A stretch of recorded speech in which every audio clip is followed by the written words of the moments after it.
Presales Collective. It's your host, James Kaikis. And today I'm going to be joined by Pat McQueen, Senior Vice President of Operations and Sales Engineering at Capado. The topic of today's episode is the process. And why are we going to talk about process?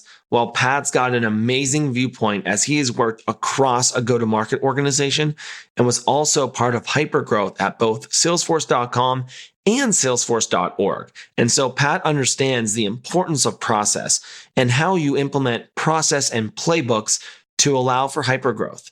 So in today's episode, we're going to talk a little bit about Pat's experience in implementing these playbooks and how it was successful across the organization. We're going to talk about the things that worked well and some of the challenges.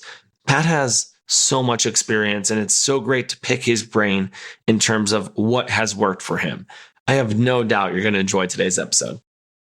Today's episode is sponsored by Consensus. Scale your pre-sales organization with interactive video demos. Experience an interactive demo at goconsensus.com. Hey, Pat, welcome to the PreSales Podcast. How's it going today? Fantastic. Thank you so much for having me today.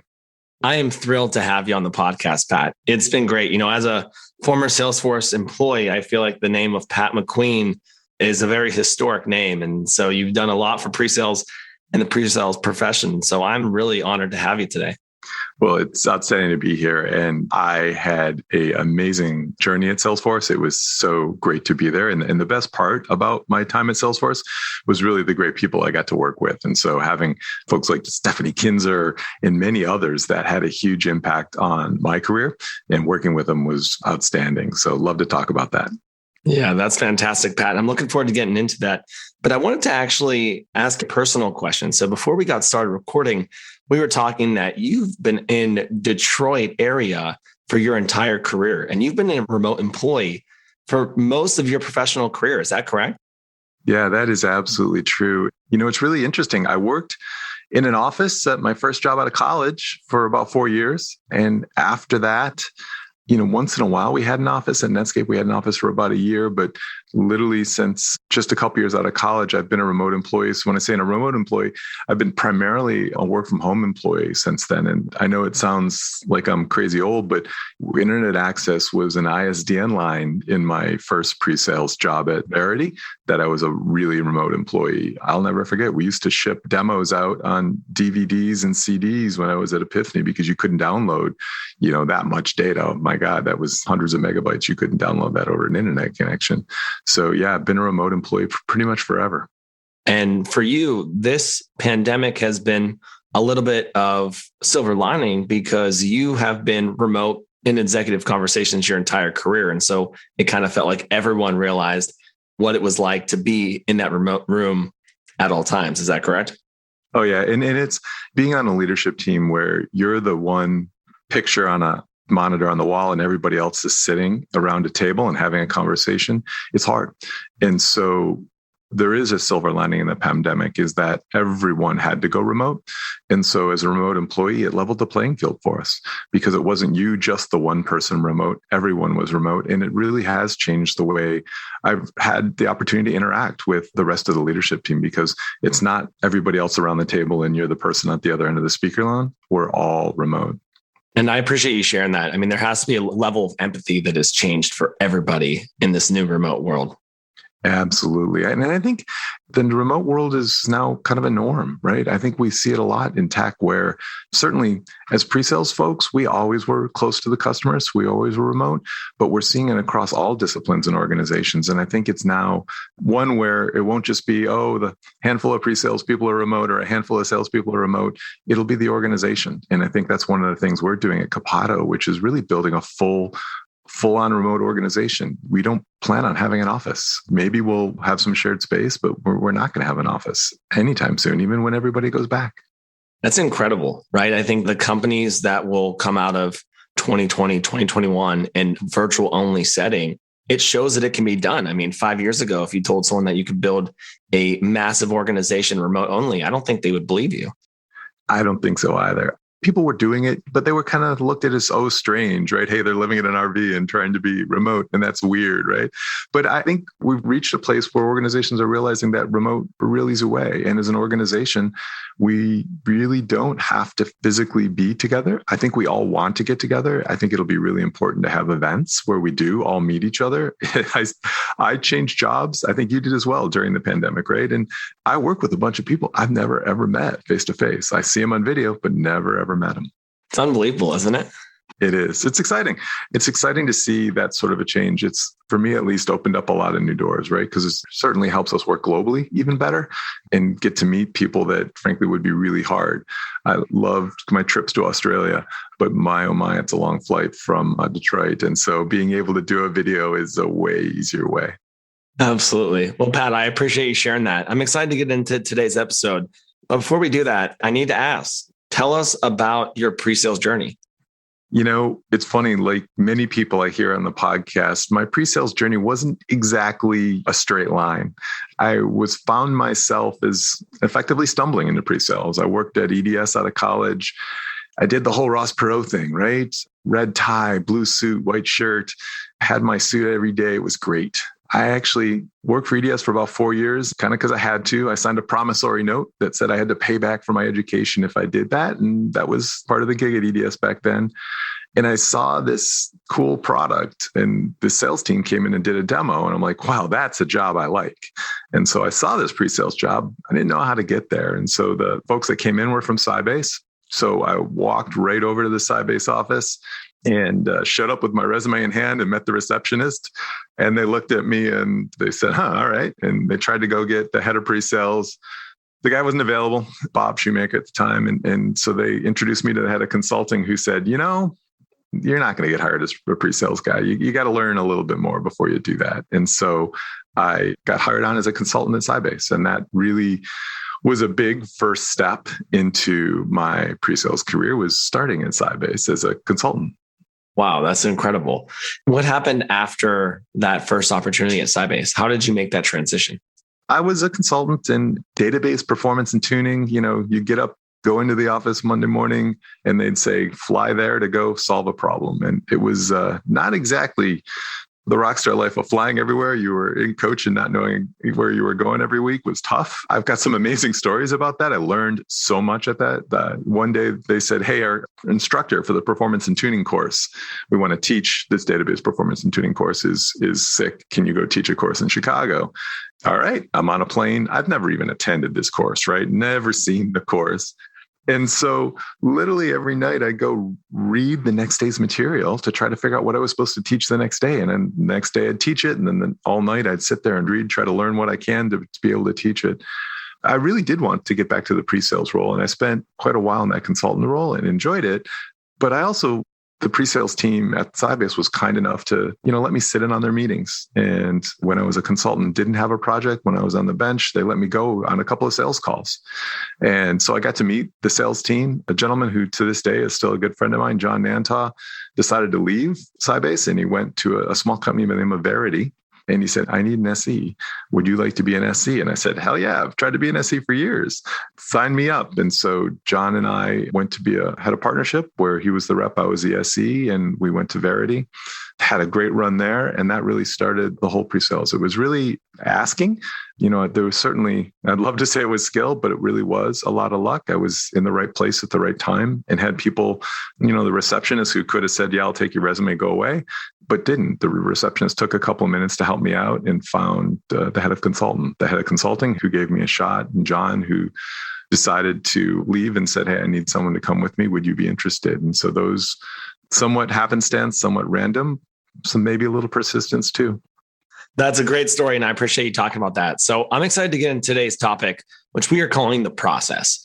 So Pat, you joined Salesforce back in 2004 and were one of the earlier employees. And so at Salesforce.com for 10 years during hypergrowth, how big was the company when you joined? And what was building the SE team like during that time? It was exciting time for sure. And Salesforce wasn't a trusted thing. In early 2004, this was before they went public, so they hadn't had a successful IPO yet. And the world wasn't sure that software as a service was the way they work, right? Most people were selling Java-based application servers and client server applications. I had the opportunity when I interviewed to interview with Parker Harris, one of the co-founders, because they didn't have that many SEs, right? Mike O'Neill managed the SE team, and there were 4 or 5 of us at the time. And at that time, Salesforce really wasn't sure that they could actually sell in the enterprise space. Software as a service was doing well. They were selling it over the web or over the phone, and selling Salesforce over the phone was successful to small businesses. But whoever thought a Fortune 1000 or a Fortune 500 could actually use software as a service, and that just wasn't known yet. And so we had a really, really small sales engineering team, and that was really the beginning, if you will, that we got to grow fairly rapidly. But it was really testing something to see if it actually works. And how things have changed since 2004. What was it like being in the early days of SaaS when people were still unsure of its application? Because obviously hindsight's 2020, and now everyone's moving to a SaaS-like model. There was a lot to prove. And we talked a little bit about Steve Blank. I had the opportunity to work at Epiphany, and I worked for a guy named Steve Blank, who headed marketing at the time, and I was in part of the marketing team. And he actually wrote a book called The 4 Steps to the Epiphany, which is a great book. But he also was really one of the fathers of the lean startup movement. And what Steve talks a lot about in that is really finding that product market fit, right? And that's what Salesforce was unsure they had. They knew they had product market fit in small businesses because small businesses couldn't afford to set up Siebel or an expensive CRM system. But they just didn't know yet in the big businesses if it made sense. Would it make sense? And so a lot of what we did was kind of search around, try to see if, hey, is there a way that we can make this software as a service thing work in a 1,000-seat call center or a 1,000-seat sales team? And finding what was the problems they had, and were those problems different from what the small businesses had? And then does our product actually solve those problems, and giving really fast feedback to the product team to actually get the product to solve those specific problems. Those were really exciting, but they were also really challenging because you didn't have, if you will, a path forward, a straightforward path to go win a deal, and you had to figure it out. So Pat, at that time, there's obviously a lot of change happening. There's disruption happening with customers, with SaaS-based organizations growing. And so for you helping build an SC team and build an SC organization, there had to be a lot happening from hiring and changes within the organization. What type of processes and playbooks did you develop to help with the scale of the organization? I think that's probably one of the fun parts, right? Is you look for that product market fit, right? What you're looking for is repeatability in the sales process. And you're looking for a common problem that a lot of people have that your product really solves well. And once you find that, you want to do that over and over and over again. A lot of what it comes down to creating that enterprise sales organization within Salesforce was really figuring out what works and then getting everybody to do that over and over again because you figured out what works. And you're going to try a couple of new things over and over again. And then when you try new things, if those new things work, let's get everybody to do that new thing over and over again. And so processes and playbooks to that sense are a big chunk of how you scale, because otherwise you'd have to have everybody come in and go search around to figure out what works. And so whether or not it was, back in the early SaaS days, how to get through a security review. So wait a second, my data is on your server, not my server. That was a hurdle, right? And so we had to really put together, if you will, a best practice or a process or a playbook to say, hey, here's what a security review is going to look like. And then here's your role in it as a pre-sales professional. Here's how we get through those. And here's the things you tell them. I'll never forget early days. We spent a lot of time talking about security reviews are the exact opposite of an RFP. Don't over answer the question. As a matter of fact, the minimum answer is the best answer for security reviews. But those are best practices and processes that were really important to put together to get us through that. And it starts with even the easy things. What's a good demo? And that good demo may be flavors of that good demo based on who you're talking to. But what makes a really good demo and how do you hit your differentiated value is really core. And building playbooks that help get those things in place is really what lets you scale an organization. I love that answer, Pat. And actually, Peter Polizzi was recently on the PreSales Podcast. He's running the market strategies and technical sales organization at Splunk. And some of the things that we talked about in our podcast episode was running 5 plays 1,000 times versus running 1,000 plays 5 times. And that was kind of his methodology and how you create repeatability. I've been thinking about that conversation and even what you just said, Pat. So when it comes to the SE role, a lot of people say, well, I don't like to be scripted. I don't like to run the same play. I like the creativity and freedom. But from your perspective, where's the balance in making sure that there's the repeatable process, yet the flexibility for the SE to do what they need to make an impact with a customer? I love that conversation. This is a great question because I think you see a lot of folks who say, and even generally, sales is an art, right? Sales is an art. There's no science to it. But you step back and you're like, of course there's science to it, but it's a combination because every SE and great SEs have a lot of personality, right? And their personality needs to come through in their demos. Their personality needs to come through in how they deliver. But at the same time, there is a huge amount of science behind what we do. And the science of how you sell, we can talk about the research that's been done on closing techniques, right? There's a lot of science behind it. And so it's this combination of giving people the room to put their own flourish on demo, but also, we do have some differentiation, some specific value points that we need to make sure we get across because we know that'll make us in a strong position. So it is absolutely a combination of art and science. And I think being able to give people room because you do want them to be able to make their demos unique to them, but they still have to make sure that they also achieve delivery of the corporate message. And it's interesting. One of the things we did at Salesforce every year, and I know people who have been at Salesforce, they love their annual certification, right?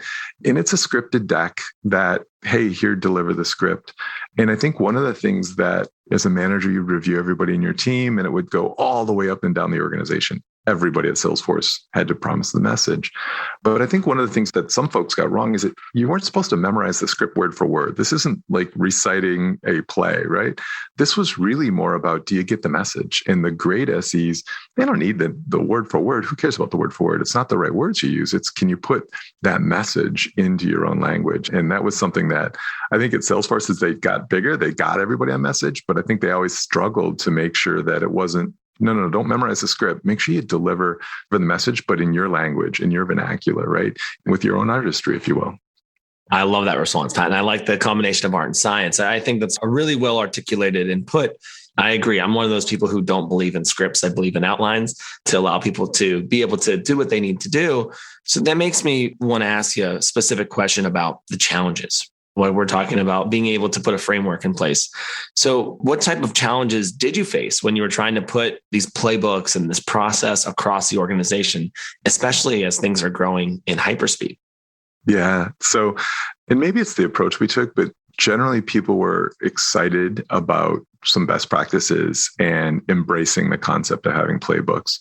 I think perhaps it was the way we framed it because we framed them as best practices and we said, hey, look at these 3 deals that Sally just won over there.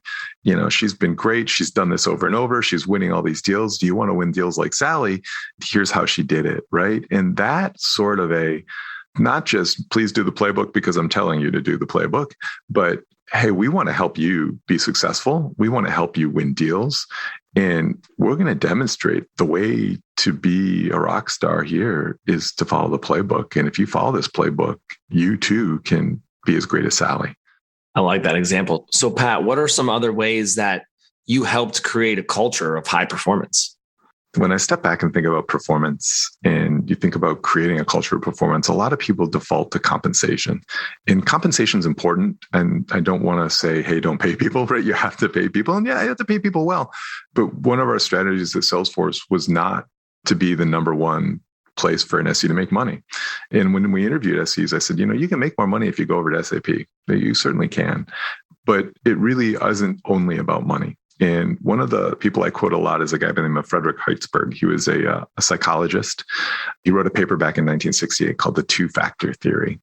And it's really something that has influenced the way I think and behave. Dan Pink's drive was very similar to it. The 2-factors theory states that there's both hygiene factors and motivational factors.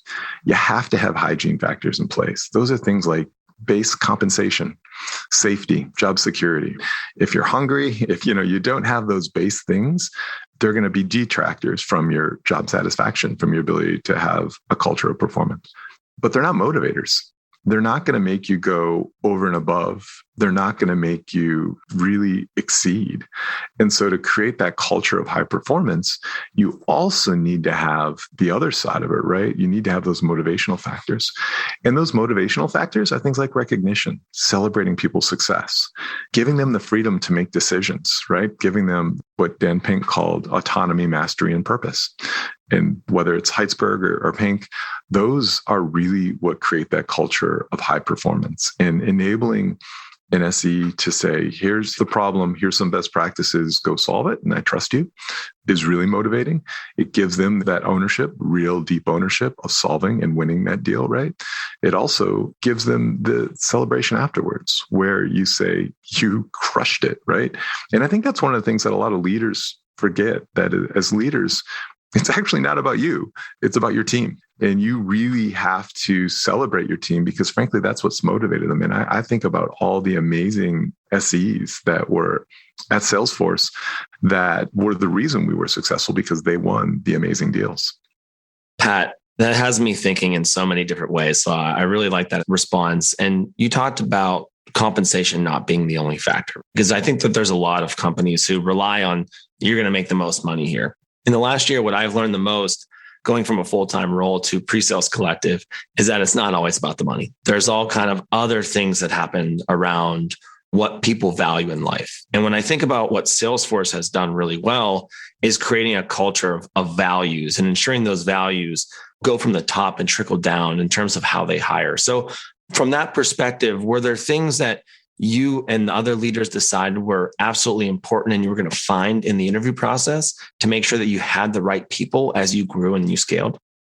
Salesforce has an amazing process, right? Their V2 MOM process where it's, vision, values, methods, obstacles, and metrics. And so there's a set of values of what we as a group, as a company value, but there's also values that get layered down through the whole organization. And one of the things that's been very consistent since the day I've been at Salesforce, and to my knowledge, still consistent to this day, even though I'm not there, which is customer success is the number one value. And I think having that alignment around customer success has been really important for Salesforce and driven a huge set of their success forward. Because if nothing is more important than the success of your customers, if you don't have successful customers, you don't have a business, and holding that at the top. But when you go through the interview process, I think a lot of that for me, and I'm a big fan of behavioral-based interviewing, but trying to feel like people that are aligned to that will, when they find a challenge in their life, what do they do about that challenge, right? Do they push their way through it and solve it? And so if you're a consultant and you had a customer or one of the partners you're working with that's really tough to deal with, how'd you get through that? And someone who said, yeah, it was tough, but I kind of buckled down and took care of it because I had to, right? And that's really what it means to say customer success is the number one value, is you just don't give up when you've got to solve a customer success problem.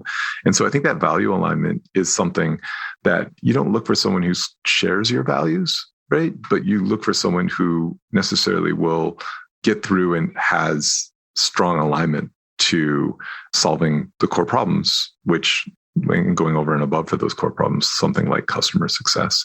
So I think it is something to look for in the sales process. But I think one of the things that was interesting is sometimes the order of the values at Salesforce would change a little bit. Customer success was always number one, but was, the product team more important than the sales team, right? Those things would change based on where we were as a business. And so not necessarily looking for people who have that sort of alignment, but finding people who have really alignment to maybe even bigger and higher values, things like customer success. Are they willing to go over and above to solve a problem? Do they have that sense of ownership? Like, I'm going to do this no matter what, I'm going to solve this problem.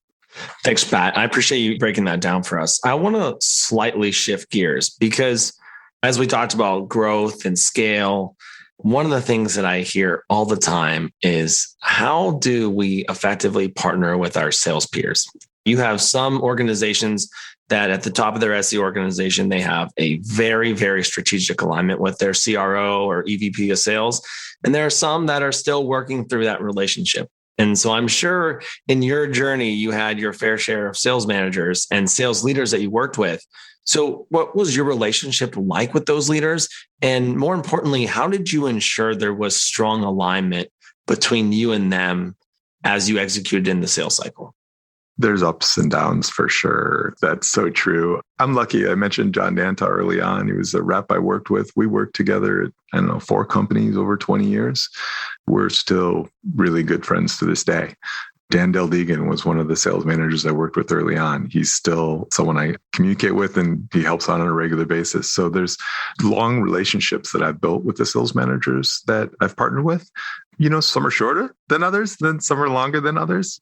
When I was leading the North American sales team at Salesforce, we had a handful of sales leaders come in and out. They all lasted about a year and came and went. And so it was quite challenging because it was effectively a new one every year who knew his predecessor didn't last more than a year and had to figure out what to do differently. And so those tended to be a little more tense, but really it all came down to, in some sense, trying to understand where they're coming from and what they want. Because there's some sales leaders who, they don't want to get involved in pre-sales at all. Like, just make it go away. I don't want any noise, make it all happy.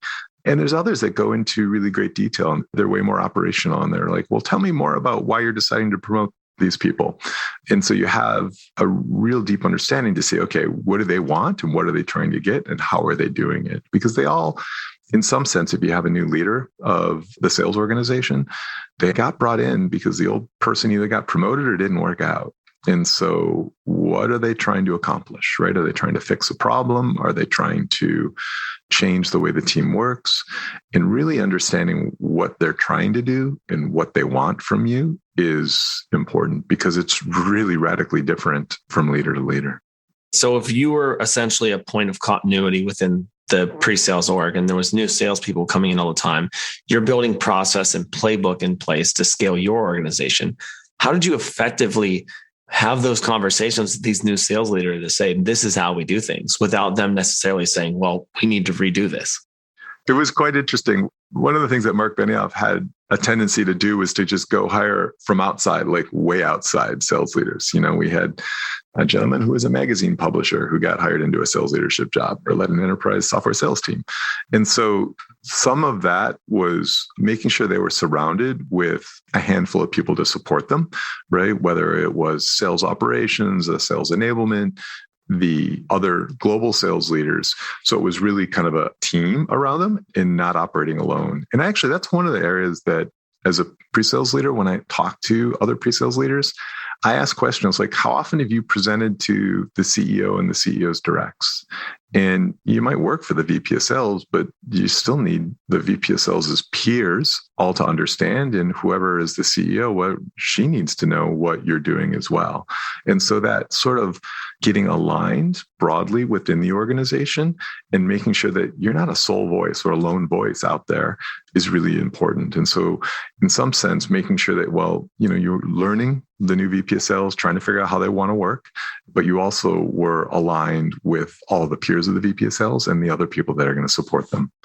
I like that a lot, especially the visibility piece, because I think you're right. So many organizations, you just report to the VP of sales, the CRO, and they're the one conveying your message. But can they really convey the impact or the importance of your pre-sales org as well as you can, really, at the end of the day? And, it's an interesting question. And one of the concepts that I talk about a good amount is this idea of healthy friction within the sales organizations. I'm a firm believer that as a pre-sales leader, you have to have healthy friction with your sales leader.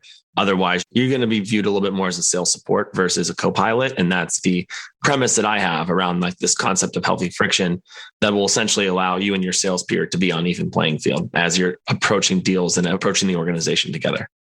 Absolutely. And I think you got to take that friction the right way. Think about the challenger sale, right? And we all thought about sales methodologies, but you really need to execute something like a challenger sale, which is come in and say, well, is there a better way, right? Or here's a suggestion, and not just trying to please, because pleasing isn't going to necessarily get you what you want. And it's funny, a lot of us have this internal want to be a pleaser, but you have to be a little bit challenging, and that's going to stretch your sales leader as well. And they need that sort of a stretch. Particularly, a lot of sales leaders came up within sales, right? They were a great AE that got promoted to a manager. They did well managing a first line of AEs, so now they're the VP of sales. And they've not managed other parts of the organization and looked at broadly. And so they need a little bit of challenge to help them get out of it. So yeah, I love the creative friction term. That's a really good perspective, because I want to talk about your journey and being able to see other parts of the org, because You went to .org from Salesforce.com and you took over GM duties and helped build that go-to-market strategy. So you were kind of seeing that holistic view of the organization. But we talk a lot about at PreSales Collective around what the career path of pre-sales professionals is. And so for you, how did your pre-sales career prepare you for that role of building a go-to-market organization? I really think pre-sales is the perfect path to become a CEO, or perfect preparation for what I was, which was a general manager. So Salesforce.org, separate company. I was responsible for the higher education team as general manager of higher education. And if you think about it, pre-sales is exactly what you need to know to be a CEO or to be a general manager. You need to know the product. What does the product do or not do? You need to be able to sell and talk to customers. And then, of course, you need to understand what are the customer's business problems that your product addresses. That's product sales and marketing. And if you think about our companies, that's the core of what we do, right? So it was really a perfect fit at Salesforce.org. I enjoyed the time there as well. I had some great partners. Our CEO at Salesforce.org, a guy by the name of Rob Acker, was really supportive. Worked for him, was extremely helpful. In my role as GM, I was directly responsible for the sales team. I've been an AE and managed AEs, but in this one, I had second line management. I had about 46 AEs at that time. And we built a really exciting team and had to influence. I had dotted line responsibility for kind of our marketing and product teams. And so there was some influence in there, but that combination of sales, marketing, and product is the nexus of pre-sales. And so I think if you look at leaders, a lot of them have a pre-sales background. And you don't always see it. One of my examples I always talk about is Susan St. Ledger. She's the president of field operations over at Okta. She's done an amazing job, but she started her career as a software developer. And then after a couple of years, went in to be an SE at Sun Microsystems. And as a sales engineer at Sun, had an outstanding career that I think really prepared her for her career that she had at Salesforce as being a great sales leader, and now the president of field operations at Okta. And so there's a lot of great leaders that come from those SE ranks because it is the perfect intersection. You have to know how to sell, you have to know the product, and then you have to know the customer's business problems. And those three things together are really what makes a very successful enterprise software company. Great perspective, Pat. I love your example of Susan as well. Susan St. Ledger has come up on a couple of podcasts with PreSales Collective. And, one of the things we've been talking about at PreSales Collective is pre-sales at the center of influence. Ideally, this role is at the center of both internal and external collaboration, and you become really well-rounded within the organization. I think that's why this role is so important, so impactful. Yet this is why PreSales Collective exists, to continue to highlight how impactful and important this role actually is to organizations' growth and success, because I think we continue to be a little bit underappreciated and overutilized. But I think that narrative is starting to change. And it's exciting to have a voice for pre-sales. It was always amazing to me. If I think about a decade ago, if you were an accountant, there was a group for accountants. If you were a salesperson, there was a group for salespeople, but there really wasn't anything for pre-sales. And so it's outstanding to have the PreSales Collective. James, thank you for doing this. Yeah, I appreciate it, Pat. I mean, this is fun. I have a great job at this point, help continue to elevate the brand and the profession. For you, Pat, you've moved on to Capado, and you're the SVP of operations and sales engineering. And so one of the things I'm curious about is, how do those two functions complement each other? And what was the rationale of putting them together under one roof? I suspect some of the rationale, it's not necessarily weird, but some of the rationale was me and my role in getting to know the CEO and at a relatively small company. I joined about 5 months ago. We were about 200 people. Here we are 5 months later, and we're a little over 300 people. We've done 2 acquisitions in the last 6 months, and we're growing fast. So it's fun to be at a small growing organization. I forgot how much I enjoyed that. Salesforce was great. It's a big company though, 50, 60,000 people. And I forgot how fun it is to be at a small, fast growing organization. So the role I'm in is interesting. It is really this combination of go-to-market strategy and sales engineering. And from a go-to-market strategy function, we have everything from sales operations to sales strategy to sales enablement, all part of the team. And so it's really partnering with the sales leaders to build the structures, the best practices, and the playbooks for how we go to market. Because we're really taking a DevOps and DevOps for Salesforce and building a repeatable sales methodology that the SEs are part of course, but the sales enablement team needs to teach. And so we've moved into a rate of scale where we're more than doubling year over year. And so, we have to hire a lot of AEs. And so if you double your AEs, how do you get them all onboarded and get them the playbook? If you're going to double your SE team, how do you get them onboarded? And so the combination of roles is really something that I think has been a good fit for me, which is how do you put together that go-to-market strategy, packaging and pricing of products? How do you carve territories? What's the right way to build a territory down? And it's really all about what, I started as an SE early on, which is, okay, what's the repeatability we can find in that sales process? How can we get the SEs to have the best demo or have the best story around security? And now we're doing that really across the whole company, right? What's the best way to attack the market? Do we want to verticalize or do we need to organize by size of company? And so we're really going through all of those decisions to try to build a scalable organization in Copado, which can continue to grow because, as you know, in the small companies, when you're growing that fast, it's hard to keep everybody going the right direction and not have the wheels fall off. But so far at Copado, we've been really successful. Well, I wish you luck in the new role. I'm excited to hear the progression of your organization and if you believe this is the role or the organization of the future for pre-sales professionals. So Pat, I really appreciate your time today. It's been a pleasure speaking with you. Appreciate everything you've done for the pre-sales profession and best of luck at Capado. Thank you so much. It was great talking to you today, James. Have a great day. You too, Pat. All right, Presales Collective. I really enjoyed my conversation with Pat today. As someone who loves process and playbooks, it was great to hear Pat's perspective on scale and how he implemented that at salesforce.com and salesforce.org. One of the things that really resonated with me is that how Pat talked about the core SE role and why it's so important. Understanding product, customers, and business problems, and how the best SEs can go on to be CEOs or GMs because they really do have that understanding of the entire go-to-market organization. At Presales Collective, we continue to talk about pre-sales at the center of influence, and it's really true. Our role is really at the core of both internal and external collaboration. And when we talk about scale and we talk about process, repeatability is something that Pat talked about, and repeatability in the sales process is key. And being able to put a framework in place that people need to follow, but giving them the flexibility and the freedom to put things into their own language, really emphasizing the why behind it. And he talked about sales being a science and an art. That's how you scale, as you really blend the two. A couple of the books that Pat talked about that I want to highlight was Daniel Pink's Drive, Steve Blank, 4 Steps to Epiphany, and The Two-Factor Theory by Frederick Herzberg. These are all books that talk about human motivation and how to make the most out of your employees as you grow and as you scale. I'm excited to see Pat's journey in his new role of head of ops and solutions engineering. It will be really interesting to see how Capado grows and how Pat's role grows with it. All right, Presales Collective, as always, like and share the podcast. Otherwise, I'll see you next week.